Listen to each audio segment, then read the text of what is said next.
Et salut la famille, dans l'épisode précédent, X a volé le capitaine Ryu. Et dans la train de se faire attraper par ce dernier, ont décidé de prendre la fuite. En chemin, ils ont combattu d'innombrables monstres, y compris le boss de la grotte. En sautant de la grotte, même le gardien de la forêt venimeuse était après eux. Bien sûr, le capitaine Ryu les a tous éliminés.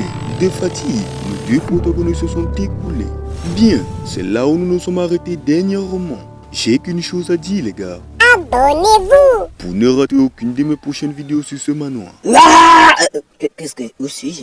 Ils venaient de se réveiller, même s'ils ne savaient pas où ils étaient. Mais une chose était sûre, le capitaine Ryu attendait leur réveil avec impatience. Les seuls mots qui sortent de sa bouche sont « devenez des chevaliers ».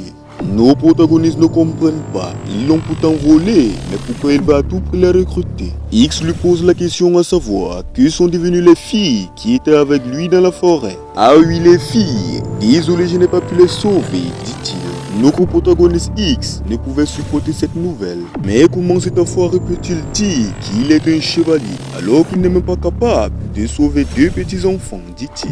X a à présent des pulsions meurtrières vis-à-vis du capitaine. Mais cet enfant est vraiment d'une banalité incomparable. Il gomme vraiment tout ce qu'on lui dit. Mais puisque c'est lui qui a ouvert les hostilités, vaut mieux en profiter et le tester. Aïe.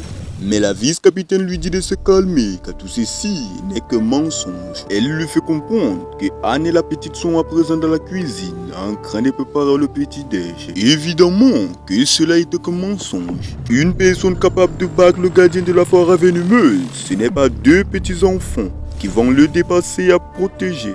Mais le capitaine Ryu se plaint que son moment a été gâché par la vice-capitaine. Quelques minutes après, dans la cour des chevaliers, il les fait comprendre que Anna a dû tout leur raconter à propos de l'amnésie de H et de leur vol de tout le temps. Après une longue discussion, il les demande officiellement de devenir des chevaliers. Que ceux-ci, après longue réflexion, ont accepté. Après ces longues discussions, ils sont à présent passés au buffet. Tout le monde savoure les plats de Anne. Et la vice-capitaine lui fait comprendre que certains reçoivent des diplômes après de longues études culinaires pour arriver à ce niveau. Mais elle a déjà un don pour cela, ce qui est assez incroyable. Vous faites bien le malin. Je vous avais dit que ça vous fait incroyable, non? Puisqu'il avait la bouche pleine, il ne se rendait pas compte des résidus de nourriture qui arrivaient dans le visage de Ryu. Petit enfoiré, je vais t'apprendre les bonnes manières. On ne monte pas sur la table, on ne crache pas sur les gens. Comportez-vous comme comme des des adultes. Une pression énorme se faisait ressentir, car celui qui venait d'arriver n'était guère là pour une visite de courtoisie. Ce dernier est là pour le capitaine Ryu, lui disant que la dernière fois il s'est échappé lors de leur précédent combat. Le capitaine Ryu avait vite compris que la pierre du donjon était liée à cet enfoiré de démons obsédés. Il demande à ses subordonnés de dresser la barrière de protection et cela en pleine puissance et d'évacuer les civils au plus vite. Mais avant que cela ne se fasse, l'individu avait déjà attaqué la résidence.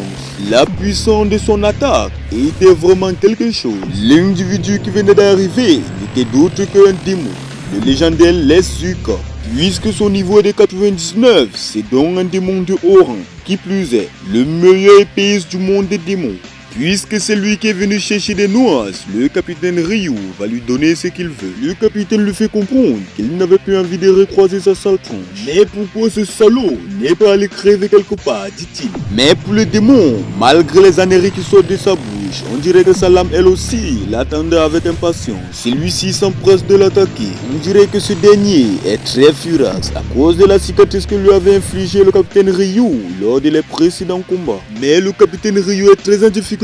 Si bloque l'attaque du démon avec la même force, les enfants vont se faire balayer. Pendant qu'ils sont en train de se battre, Kanta vient et prend les deux enfants avec pour objectif de les mettre en sécurité. Mais comment osent-ils se détendre en présence du grand Lezuka? Rien que pour cela, ils ont gagné le droit de tous mourir. Le vent sauvage tranchant, comme prévu, ce Krona s'énerve toujours aussi facilement. Mais c'est définitivement pas un adversaire facile que ça. Ils se sont pris l'attaque de plein fouet. Après que la fumée se soit dissipée, le capitaine Ryu l'avait encaissé dans le but de tous les protéger. Lezuka lui fait comprendre que les forces sont à peu près équivalentes. Cependant, puisqu'il a encaissé son attaque de plein fouet, il ne sera plus vif d'esprit. Ryu lui fait savoir qu'il est un abruti, car le premier devoir des chevaliers est de protéger les humains. Mais quel imbécile ce chevalier! Sait-il seulement le nombre de chevaliers qui sont morts par ma main? Mais Ryu lui fait comprendre que son handicap est nécessaire pour s'amuser un peu, non? D'après l'Est, il baragouille toujours des conneries, contrairement à son épée. Le démon se lance à présent vers Ryu avec pour seul objectif le trancher ses jambes. Par ailleurs, les civils ont finalement été évacués et la barrière de protection a été dressée.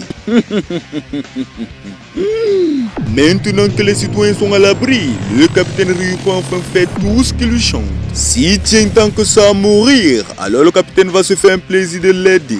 Enfin, c'est cette expression d'énergie que j'attendais depuis longtemps. Les deux se lancent ensuite dans une bataille. Déterminé comme jamais. Le combat était vraiment palpitant, mais Ryu s'affaiblissait à chaque minute. Et ça, les Uka l'avaient très bien remarqué. Mais ils ne vont pas s'arrêter là pour autant. Ils sont encore devenus plus rapides que précédemment. Nos protagonistes n'ont que les yeux à présent pour observer l'écart de niveau qui s'exerce entre eux et les deux êtres qui se battent. Mais ils ont compris aussi une chose. Le capitaine Ryu est très en difficulté face à ce démon. Pour la simple raison qu'il s'est sacrifié à encaisser l'attaque du démon pour les sauver. Mais cela intrigue beaucoup nos protagonistes H. Et ils se demandent pourquoi le capitaine a fait une telle chose.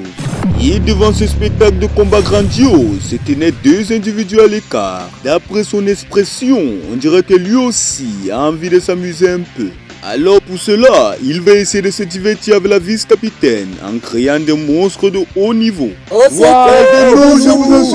Les citoyens n'avaient que les yeux pour pleurer, car ce qui allait les tomber dessus était vraiment quelque chose. La vice-capitaine essaie de les calmer, mais au fond d'elle-même, elle sait que la situation est bien plus critique car l'Ezuka n'est pas venu seul. On dirait bien qu'ils vont devoir se battre eux aussi s'ils veulent survivre. La vice-capitaine les offre des épées enchantées, même si pour cela, elle n'espère pas grand-chose d'eux. Celui-ci se met à vomir ses semblables, tandis que l'autre en fait autant. Ceux-ci étaient déjà assez puissants comme ça, mais avec le meute, ça s'annonce plus difficile. Den se précipite pour ouvrir les hostilités, et elle les fait comprendre que Kanta et elle vont s'occuper des gros monstres, appelés tigres. Et eux, pendant ce temps, ils doivent protéger les villageois. Et aussitôt finit son discours chevaleresque, elle se lance au combat. Les citoyens sont choqués, ils se demandent comment des gamins sont censés les protéger. Deux serpents s'approchent des X et une simple morsure de la part de ces reptiles suffisent à cause de la mort. Il ne comprend pas, on dirait que sa lame vient de bouger tout seul. Par-dessus le marché, celui-ci semble lui parler. Mais il n'est pas sûr, alors pour se rassurer qu'il n'est pas fou, il demande à H si c'est lui qui a parlé tout à l'heure. L'épée le fait comprendre que c'est bien lui qui a parlé tout à l'heure et celui-ci la hurle de se concentrer à la bataille. Trop génial! L'épée est en train de nous parler là, mec. L'épée les fait comprendre que ces monstres sont des serpents paralysants qui se régénèrent sans arrêt et que la seule manière de les vaincre est d'enchanter au moins une de leurs compétences avec le mana de ce dernier. Il les demande ensuite d'ouvrir les interfaces de compétences. Sauf que nos deux protagonistes n'ont jamais entendu parler de ce genre de choses. Et pendant que Den est en train de se battre, la lame enchantée se marmonne à lui-même. Mais avec les qui tu m'as laissé, ces deux enfants ne savent même pas ouvrir les interfaces de compétences. Les serpents ont trouvé une ouverture et se dirigent à présent vers la population. X se précipite pour les anéantir, mais il sait que cela ne suffira pas. Car ces derniers se régénèrent sans arrêt. L'épée les fait comprendre qu'il faut canaliser le mana à l'intérieur de leur corps et le propager ensuite sur les mains. H a appliqué le concept pour enfin l'ouvrir à sa grande surprise. L'épée a jeté un coup d'œil sur son interface de compétences et a été choqué. Il savait bien que cet enfant était talentueux, mais pas à ce point. En effet, celui-ci a réussi à débloquer 3 compétences de très bon niveau. Le voilà à présent, prêt à vaincre les monstres paralysants avec la compétence anti-régénération. Il se lance à toute vitesse pour tester sa nouvelle forme et est très vite impressionné par son efficacité. Et les serpents paralysants ne semblent plus se régénérer. Cela est très parfait. Il fonce à toute allure vers les serpents et s'amuse à tous les éliminer tout seul. On dirait bien qu'il a pris la grosse tête. Pour lui, si les monstres ne peuvent plus se régénérer, cela serait un jeu d'enfant. X s'énerve car Ash a réussi cette épreuve avant lui, mais l'épée lui fait comprendre que Ash pourrait mourir s'il devient trop arrogant. Comment ça, mourir? L'épée lui fait comprendre que les humains ne sont pas les seuls à avoir des compétences et que les monstres en ont aussi en stock. Donc au protagoniste Ash se rend compte d'une chose, son corps ne peut plus bouger. Il se demande si c'est une paralysie. Il a pu esquiver tous les attaques des serpents, mais comment? Mais après observation, il se rend compte que c'est du poison qui dégouline du corps de ces monstres. Il comprend donc que la concentration du poison dans l'air a augmenté en l'étudiant. Il aurait dû se montrer plus prudent face à ce monde. Mais avant de tomber, il se rend compte d'une chose. Une épine sortait du sol et celui-ci semble se diriger vers son visage. Est-ce vraiment la fin? Désolé la famille, à présent c'est 10 minutes par jour. Alors, si tu ne veux pas rater la suite pour demain, tu sais quoi faire. Abonne-toi.